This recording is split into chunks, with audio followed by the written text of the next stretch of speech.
Welcome to Inside the Scary Mind of a Writer, and I'm Adina Lev, the writer.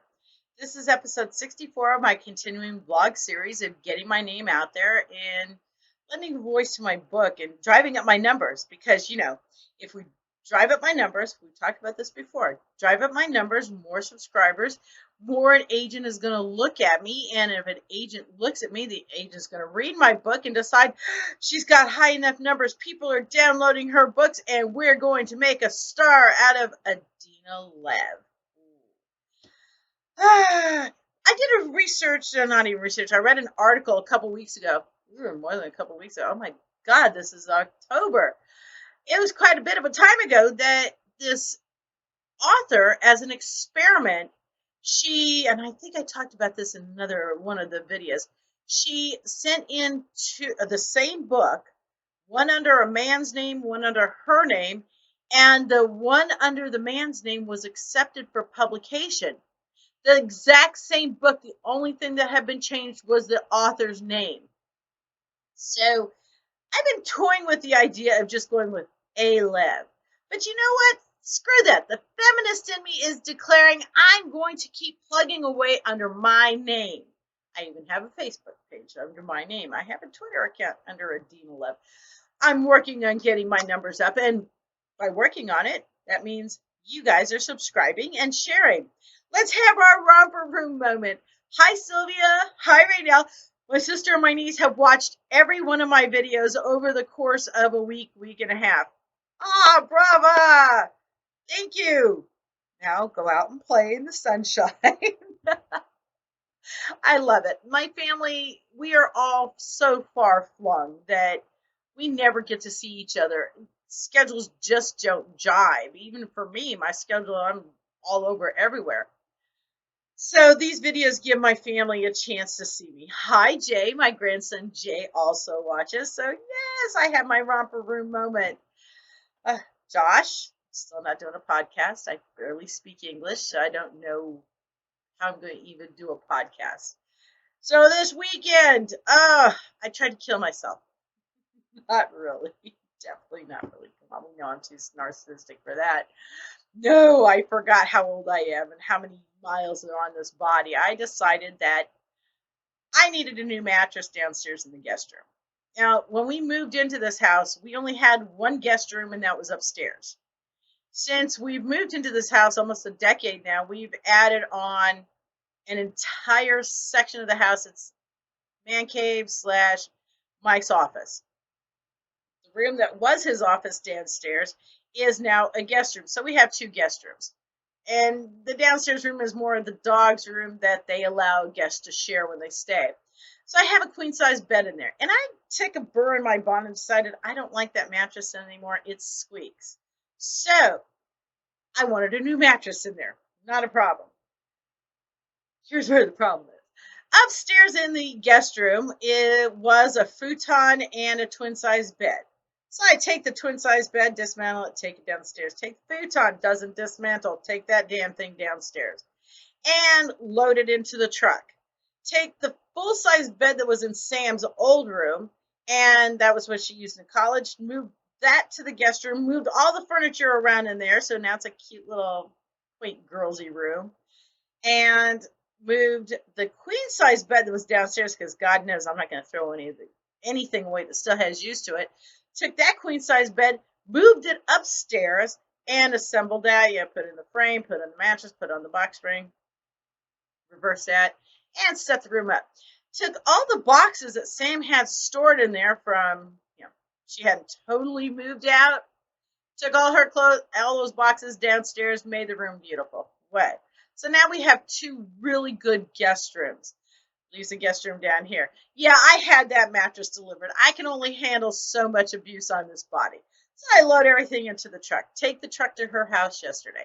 Get there, help her boyfriend unload all the furniture, and get everything quasi set up. Since we had a rainstorm and all the tarps blew off, we had to dry everything out. So while I'm at Sam's house, hey, let's paint the bathroom. Yay! But on the upside, I did get to go met up for lunch with Lexa. And hi, Lexa, another romper room moment. And the grandsons and the son-in-law. We had lunch together. And we go back to the house and put a second coat on that damn wall because the flat paint just sucked it all up. Oh, and then it was the 3 hour drive home. My body hurts today. Yeah, last night I got home and I died. So back to inside the scary mind. Yes, I am trying to kill myself one home improvement thing at a time. Oh, so today I am devoting myself to self improvement. No, I'm just too sore to do anything. So I'm reading and writing. Part of the writing, though, is the research. And I'm finding it hard to come up with a first line. In all my books, that first line is what grabs you. When I read, that first line is what grabs me to make me read the rest of the book. And if you go through my books, things like To Thine Own Self, the first line says the slamming door stopped all further communication. In My Family Is Everything, it's the absence of the sudden absence of sound that woke her. And just these things that make you say, whoa, how did that happen? So I'm trying to come up with a good first line in keeping with the story. In keeping with the story, it's all about research because it's set in 1944 and it starts in North Bergen, New Jersey. So not only do I need to research clothing for that time, but I also need to research road maps. What was there airplanes in the air at that time? Because commercial air was a thing in World War II. It wasn't as prevalent as it is today, but it was a thing. So would she have heard planes going overhead as they took off from the airport? These are things that I need to research.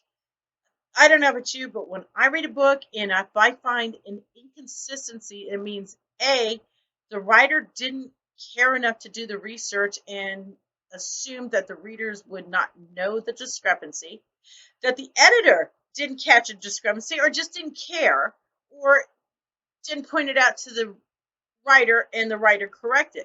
If it's a glaring inconsistency, if it's a glaring problem, if it's something that's wrong and they didn't fix it, I don't want a writer to tell me everything. I want to leave things to my imagination, unless it's germane to the story.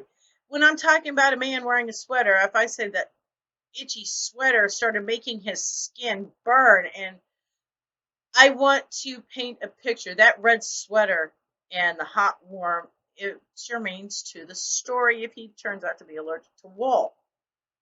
But each detail should lead to something else, not just boom, the sky is blue with, yeah, I can't even come up with something bad to write because, well, I'm an egoist.